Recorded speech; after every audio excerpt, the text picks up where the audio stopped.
Peuple de Dieu, je suis le prophète Elishama. J'ai vu un homme de Dieu qui essaie de me recadrer en disant que quand il écoute mes enseignements en parlant des anges, ça fait un peu mystique. Écoute-moi très bien, je suis plus que mystique. Si je ne parle pas des anges, je vais parler de qui? De parler de Satan, de parler de Lucifer, de parler des gens qui disent sont allés voir les sirènes et ainsi de suite. Mon Père dans les cieux, il opère avec les anges, je parlerai des anges, j'opère avec les anges.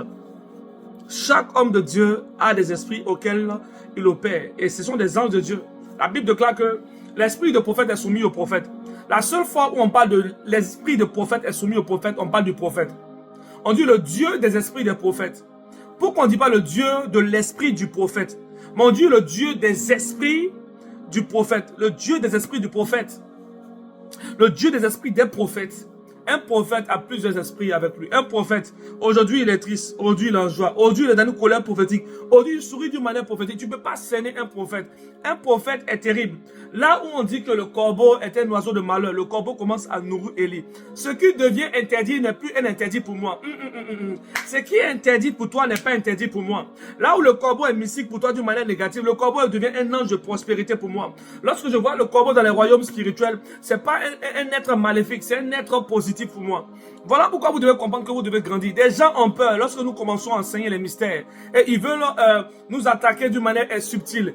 En essayant de nous attaquer, eux-mêmes, ils se combattent eux-mêmes. Parce que l'écriture est pure, la parole de Dieu est claire. Écoutez-moi très bien. Avant de commencer, de vous donner le code profond sur cette nourriture solide que je vais libérer pour vous. Tu vas d'abord partager cet enseignement, tu vas partager la vidéo à qui de droit, afin de bénir plusieurs personnes. Écoute-moi très bien. Tu dis que si je sors du cadre de la Bible, si j'enseigne des choses étranges, c'est pas de Dieu. J'ai deux questions à te poser et tu dois me répondre avec toute sincérité. Quelle est la Bible que Moïse a utilisée pour reconnaître Dieu? Quelle est la Bible que Adam a utilisée pour reconnaître Dieu? Montre-moi la Bible que Moïse a utilisée pour reconnaître Dieu. Comment les prophètes de l'Ancien Testament pouvaient reconnaître Dieu et être spirituel et être le vrai Dieu? Voilà pourquoi je vous dis que la religion vous enferme, vos communautés vous enferment. Et vous pensez avoir ne serait-ce qu'une forme de vérité, or vous vous trompez. Les sorciers, malgré le fait qu'ils ne sont pas dans votre vérité, ont atteint une certaine dimension où ils ont accès au monde des rêves. Ils ont accès à vos finances, ils ont accès à vos grâces. Et lorsque nous venons pour rendre les enfants de Dieu autonomes, on veut les rendre vraiment violents, on les apprendre à utiliser les facultés spirituelles, vous nous combattez. Dis-moi maintenant, qui a consacré Job pour faire de lui un serviteur?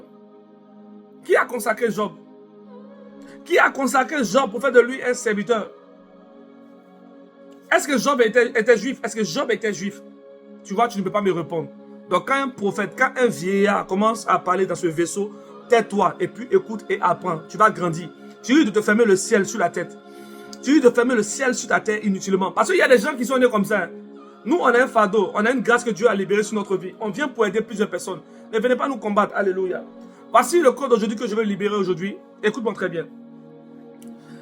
Plusieurs prophètes, plusieurs hommes de Dieu m'ont écrit en inbox. Hommes de Dieu, comment être conscient dans le monde spirituel?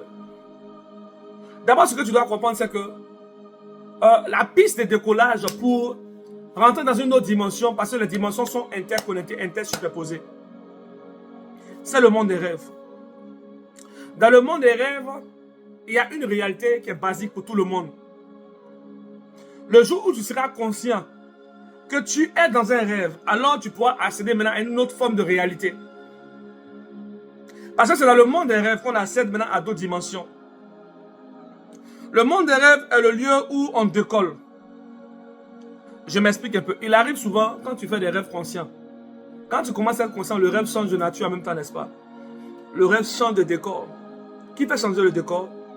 C'est ta pensée, c'est ta conscience dans cette dimension. On se dit que cette dimension n'est pas appropriée à toi. Pourquoi? Parce que tu as dépassé le niveau. Quand tu es dans le monde des rêves, c'est le monde où tu dois avoir accès à une autre dimension. La Bible déclare, je vais parler de la Bible pour que d'autres ne soient pas choqués, comme ils ont tendance à me chercher. Salomon a bâti des hôtels. Il a rencontré Dieu en rêve. Dieu lui demande, que veux-tu? Maintenant, je vais te poser une question. Comment Salomon a pu réfléchir pour demander à Dieu ce qu'il veut en rêve? En sachant que lorsque nous rêvons, en général, nous ne sommes pas conscients. Cela veut dire que le rêve de Salomon n'est pas le rêve véritable. Parce qu'il y a des choses qui ne sont pas enseignées. La Bible que vous voyez a été traduite et il y a des thèmes hébraïques qui n'ont pas été mis dedans. Les Juifs savent de quoi je parle. Ceux qui sont dispositaires de la Torah savent de quoi je parle. Salomon interagit dans une dimension. Dans la dimension où il interagit, il était conscient. Pour être conscient, il faut méditer beaucoup. Il faut pratiquer l'oraison. Il faut méditer afin d'activer tout un corps spirituel. Afin que tu sois éveillé dans le monde des rêves. C'est lorsque tu commences à être conscient dans le monde des rêves que tu dois changer ta manière de parler. Quand tu vas changer ta manière de parler, les choses vont changer. Je me rappelle une fois, j'ai vu un homme et je lui ai posé une question. Il a souri, il est devenu en même temps un ange. Pourquoi il est devenu un ange? Pas qu'il n'était pas un ange, il était un ange sous couverture. En général, quand vous faites des rêves, vous voyez des hommes de Dieu vous impacter, vous voyez des hommes venir vous donner des conseils. Ce sont les esprits de Dieu. Mais des esprits de Dieu pour ne pas vous choquer, qui prennent l'apparence des personnes lambda, qui utilisent l'apparence des personnes que vous connaissez. Mais quand tu deviens conscient, tu peux t'arrêter là et puis tu vois en même temps le prophète Elishama en rêve. Ou bien tu vois un prophète que tu connais, tu dis écoute-moi très bien, dis-moi qui tu es. Tu le regardes, tu dis dis-moi qui tu es réellement. Le décor va changer. Et quand le décor va changer automatiquement, tu vas voir qui est en train de te parler. Ou bien soit tu peux dire je veux réellement obtenir telle chose, je veux obtenir ne serait-ce que telle grâce prophétique, je veux obtenir ne serait-ce que telle dimension prophétique. Alléluia. Quand tu commences à être conscient pour poser des questions, en cela tu as les bonnes réponses. Quand tu commences à être conscient, alors Dieu peut maintenant dialoguer avec toi sur un autre plan. Et c'est là maintenant que tu vas revenir avec des cadeaux. Écoute-moi très bien. Dans l'une de mes vidéos, je vous disais que le monde des rêves est une plateforme où on va récupérer beaucoup de choses. On va récupérer des grâces. On va récupérer des onctions. L'onction véritable d'un homme de Dieu se manifeste dans le monde spirituel. L'onction véritable de l'homme de Dieu se manifeste dans le monde spirituel. Écoutez, nous sommes les hommes de Dieu, hein, mais chaque année, Dieu nous fait grandir en rang. En fonction des rencontres que nous avons dans les royaumes.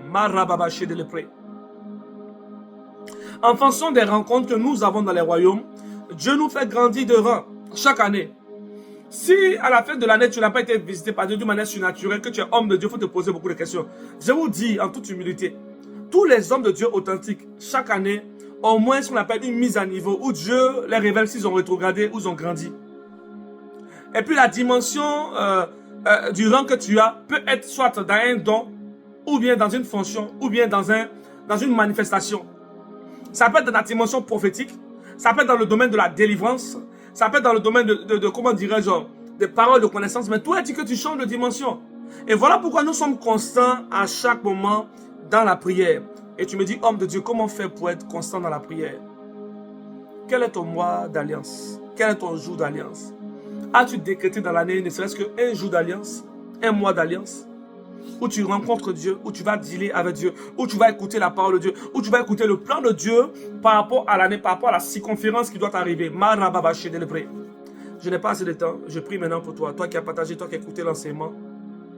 Que Dieu te bénisse puissamment, que la faveur de Dieu soit avec toi, que la grandeur du Saint-Esprit puisse t'impacter, que Dieu attire tes dons spirituels, que Dieu relâche une onction surnaturelle pour toi, que Dieu relâche la faveur de Dieu sur toi, que Dieu relâche la faveur de Dieu sur toi. Que